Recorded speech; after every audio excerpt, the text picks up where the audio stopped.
ለ15 ዓመታት ማንም አልጎበኘውም። ለ20 ዓመታት ሰውነቱ በቁስል ተንቀጥቅጧል። ለ35 ዓመታት በዚያ ብቸኛ በሆነ ቦታ ኖሯል።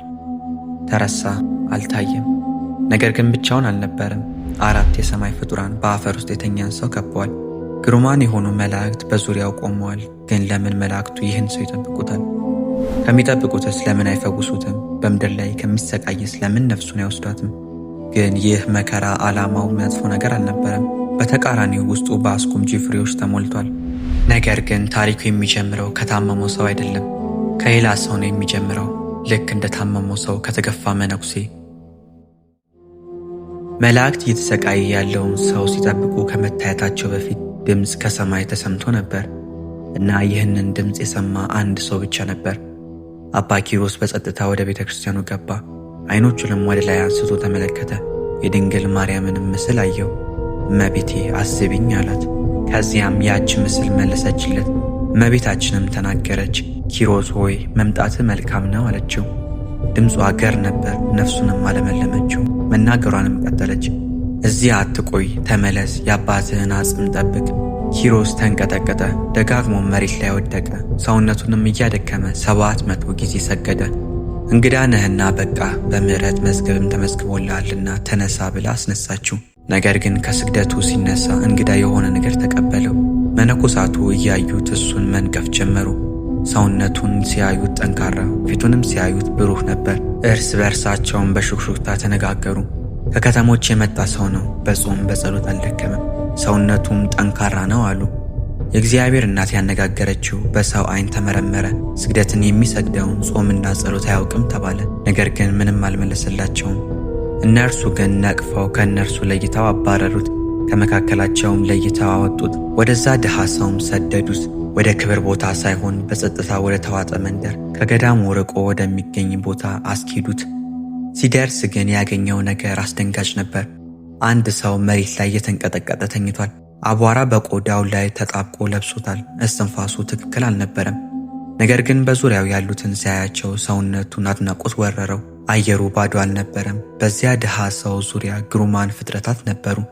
በራስጌው ሊቃነ መላእክት ቅዱስ ሚካኤል፣ በግርጌው ቅዱስ ገብርኤል፣ በቀኝና በግራውም ሩፋኤልንና ሰዳካኤልን አየ። ብርሃን መፈጠር ጀመረ። ቀስ ብለው ክንፋቸውን ዘረጉ። 4 ግርማ ሞገስ ያላቸው መላእክት ተገለጡ።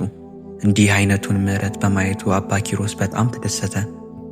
መላእክቱ ዝም ብለው ተመለከቱት። ክንፎቻቸውንም እንደ ቤተ መቅደስ በታመመው ሰው ዙሪያ ዘንበል አደረጉት። ከዚያም መላእክቱ ቃል አወጡ። በገዳዮች ፊት ሞትን የማይፈራ ጎበዝ እንዴት ነህ አሉት። አባ ኪሮስም አደነቀ። በልልና ነዋሪዎች ሆይ ከዚህ ለምን ተቀመጣችሁ አላቸው።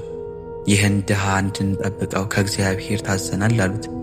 አባ ኪሮስም እስከ መቼ ነው አላቸው። ከዚህ ድካም እስከሚያሳርፈው ድረስ ነው አሉት። አባ ኪሮስም ወደ ታች አየ። ድሃው ሰው በአፈሩ ላይ ተኝቷል። ለምን ያህል ጊዜ ታመምህ ብሎ ጠየቀው። 20 ዓመታት ሰውየው በሹክሹክታ ተናገረ።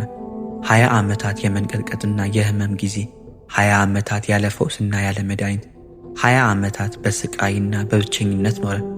ንግግራቸውን ቀጠሉ። መነኮሳቱ እየመጡ አይጠይቁህምን ብሎ ጠየቀው። የመነኮሳቱን ፊት ለ15 ዓመታት አላየሁም እና አሁንም ግድ የላቸውም አለው። ጸጥታ ወረደ። ኪሮስ ጠጋ ብሎ ቀረበ። ታሪክህን ንገረኝ አለው። በሐዘን እይታም ያ የታመመው ሰው ሊመልስለት ተዘጋጀ። አባቴ የቄልቄዶን ንጉሥ ነው፣ እናቴም የራህራህ ንጉሥ ልጅ ናት አለ። ኪሮስ አደነቀ። ይህ ሰው ልዑል ነው፣ እናም በአቧራ ውስጥ ተኝቷል። አባ ኪሮስ አዘነ። ሊያጽናናው ሞከረ። ይህ ውርደት ትርጉም የለሽ እንዳይመስልህ፣ እግዚአብሔር ሰዎች የማያዩትን ያያል። የፈጠረህን የእግዚአብሔር ተግሣጽ አድንቅ፣ የወደደውን ይቀጣልና አለው። ያም በሽተኛ ሰው የመጨረሻ ቃላቱን በሹክሹክታ ተናገረ። ድሃ መነኮስ ሆይ እውነት ነው፣ ለእኔ ይገባኛል፣ ስለ ኃጢአቴም ይህን ተቀበልሁ ብሎ መለሰለት። ይህንንም ብሎ ዝም አለ። ጸጥታም ወረደ። ኪሮስ ለዚህ ሰው የሆነ ነገር መደረግ እንዳለበት ታውቋል። የዚህ ዓለም ስቃዩ ይበቃዋል አለ። ስለዚህ ኪሮስ ወደ እግዚአብሔር መጸለይ ጀመረ። ከዚያም አየሩ በቅጽበት በቅዱሳን መላእክት ተሞላ። ኪሮስ ወደ ላይ ወደ መላእክቱ ተመለከተ። ከማዕከላቸውም አንድ ንጉሥ አየ። ወድቆም ሰገደለት። ጌታዬ ፈጣሪ ሆይ ወደዚህ ምን አመጣህ አለው። ጌታችንም ስለ ጠራኸኝ መጣሁ አለው። አባ ኪሮስ ወደ ላይ አንጋጠጠ፣ ወደ ጌታችንም በመማፀን ይህ ሰው ጻር በዝቶበታልና ያርፍ ዘንድ አሰናብተው አለው። ጌታችንም በእጁ የገነት ተክል አበባ ይዟል። ወደ ኪሮስም ጠጋ ብሎ እጁን ዘረጋለት። ይህችን የገነት አበባ ተክል ከእጄ ወስደ በዚህ በሽተኛ ፊት ላይ ጣል፣ መላእክትም ምን ያህል እንደምወድህ ይዩ አለው። ኪሮስም ከእጁ ተቀብሎ በበሽተኛው ፊት ላይ ጣለው። የሚያበራውንም አበባ በልዑሉ ፊት ላይ አስቀምጠው። በዚያም ቅጽበት ተአምር ተፈጠረ። የልዑሉ ነፍስ ያለ ስቃይ ከሱ ተለየች፣ በብርሃን ሰረገላም ተሻገረች። መላእክትም ደስ አላቸው፣ ክንፎቻቸውንም እያማቱ እግዚአብሔርን አመሰገኑ። መከራ ማለት መታው አይደለም፣ ነገር ግን የጥንካሬ መሠረት ነው። የእግዚአብሔርን ምሕረት ሁል ጊዜ አለ። አባ ኪሮስ ወደ እነዛ ገዳማውያን ተመልሶ ሄደ። ኪሮስም በጥብቅ ለአበምኔቱ እንዲህ አለ፣ መቃብር ቆፍረው ይቀብሩት ዘንድ መነኮሳቱን እዘዝ አለው። አበምኔቱም በግዴለሽነት ስሜት ተናገረ። ምን ግዴታ አለብኝ አለው። አባ ኪሮስም ትኩር ብሎ ተመለከተው። ይህ የሰይጣን ሥራ እንጂ የሰው አይደለም ብሎ መለሰለት። አበምኔቱንም ማስጨነቅ ጀመረ። እንዲተወውም 7 መነኮሳትን አዘዘለት። እነርሱም ማዕጠንታቸውን ይዘው ተነሱ። እርሱ ግን የሚያጥኑት መላእክት አሉና የረከሱ ማዕጠንቶቻችሁን አስወግዱ፣ በቦታቸውም ተዋቸው፣ ነገር ግን ቅበሩት አላቸው። ያን ጊዜም 4ቱ የመላእክት አለቆች ሥጋውን በከርቤና በሚያ አጠኑ። መዓዛውም ያንን በዓት መላው። በጣም ቅዱስ በጣም ንጹሕ ስለነበር እርሱን የናቁት መነኮሳት በጣም ተደነቁ፣ ግን ደግሞ አንሸኳሸኩ። የሚሸተን ምንድን ነው? ይህ መነኮስ ሥራዬን ያውቅ ይሆን ተባባሉ። ልዑሉ በእንግዳ መቃብር ውስጥ ተቀበረ። ምድርም የምታበራ ትመስል ነበር። ከመቃብሩም የፈውስ ውሃ መፍሰስ ጀመረ። የታመሙ ሰዎች ዳኑ፣ ልቦችም ተጽናኑ፣ ዓይኖችም ለምሕረት ተከፈቱ። አባታችን ኪሮስ በለሰለሰ ድምፅ እንዲህ ይለናል፣ በምታዩት አትፍረዱ፣ ቅድስናንም በሰውነት ጥንካሬ አትለኩ። ሰዎች የሚንቁትን እግዚአብሔር ያከብረዋል፣ ሰዎች የሚረሱትን እግዚአብሔር ያስታውሰዋል። መነኮሳቱ የሥጋ ድክመትን ብቻ ተመለከቱ፣ እግዚአብሔር ግን ትዕግሥቱን አየ።